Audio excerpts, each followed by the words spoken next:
Welcome to our Employee Spotlight interview with Matt Janney. Thank you for sitting down with us. Thanks for having me. Appreciate it. All right, well, let's get started. Where did you begin your career in marketing?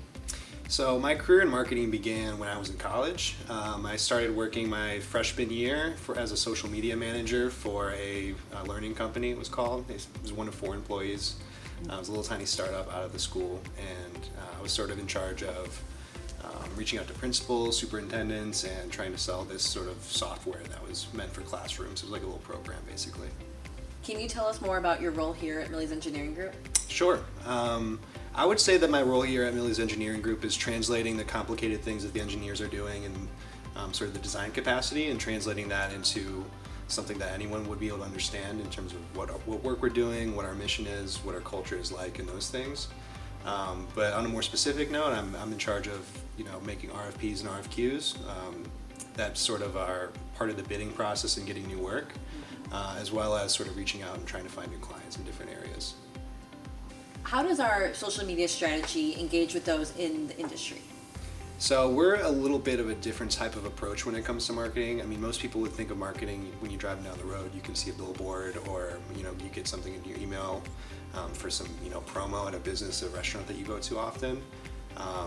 Our marketing strategy is different in the sense that we work with clients that are in sort of a small insular community, and that means that we're doing something called business-to-business marketing, and that sort of means that we are tailoring our strategy specifically to people within our industry that understand our lingo and things we're talking about. And that's one of the pieces of my job, is taking a lot of the jargon and the technical speak and translating that into a way that's understandable for our clients. How do you appeal to a broader audience, including non-engineers? So sort of as I was saying, a lot of our marketing efforts are geared specifically towards architects, superintendents, different building companies, things like that. However, Millies is much more than that, and we take our role in the community very seriously. It's not just about building the buildings, it's about impacting the community in a more holistic way. And as an example, we just finished up our charity cook-off it was just last week, or 2 weeks ago, and not only was it a great success, but I think it was important to involve friends, family, all the different members of our community when it comes to staff, when it comes to architects, and sort of everyone in between. So I think that's one of the ways that we get our brand out to that average person that's not in our business, is taking an active role in that capacity. What has been a recent or a favorite marketing campaign of yours?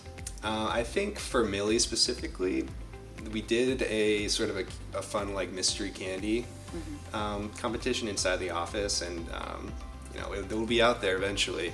You guys will get to see some of the candies in real life and taste them too. They're really good, but the point being, we did this sort of custom candy. It was the ones where they stretch them out really, really long, then they harden, and they just knock them, and they just come out with these little shapes inside, and we got the Millies logo inside of them. And so we had 2 flavors in them, and they were tangerine and blueberry. And you can check out on our YouTube our employees trying to figure out what the flavor was, but it was a tricky combination.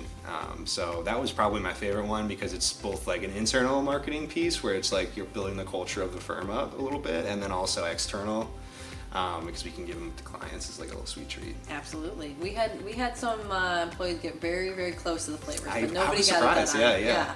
Now wait a second. I don't think I've gotten to ask you any questions yet. That's true. So what's new with drones? I was always afraid to fly them. I was afraid to do the tests, and luckily Laura was here. So tell me what's new. Yeah. It is a quickly changing sort of side industry, and it's been fascinating to watch as different regulations change and everything. But in terms of what we do, we just kind of started using drones to get external video footage of our projects, and more recently we've been trying to fly inside as well, and so we're hopefully going to be getting an FPV drone soon, okay, which is a first person view, which really enables the pilot to better maneuver inside. So very excited about that possibility, and who knows, maybe even some geothermal testing as we fly through too. So that would be awesome. Exciting times. Yeah, I'll say. What's one thing about you that would surprise most people to learn? So I guess I kind of alluded to it a little bit, but I do a lot of painting in my free time. It's my number one hobby. I typically don't sell many of them. I just have them hanging up all over my walls. There's almost no space left. And I think the fact that I would say is that I've done like 350, 400 paintings in the past. If we had an annual cosplay at work day, what would you dress up as? So for those who don't know, cosplay is sort of picking one of your favorite pieces of media and then like dressing up as it. So that's, I love that idea for the first part. And I would go as Mr. Freeze from the Tim Burton Batman movies. He's got the full HVAC suit. There's like mist and steam coming off of it and stuff. You get to paint yourself all blue. So I think that would be really fun. Fit in well with the thing, with what the work we do here. It's literally an HVAC suit. What is one thing you're looking forward to next year? I think next year we've got our 50th anniversary for Millies Engineering Group coming up, and we're going to throw a really, really awesome celebration for that.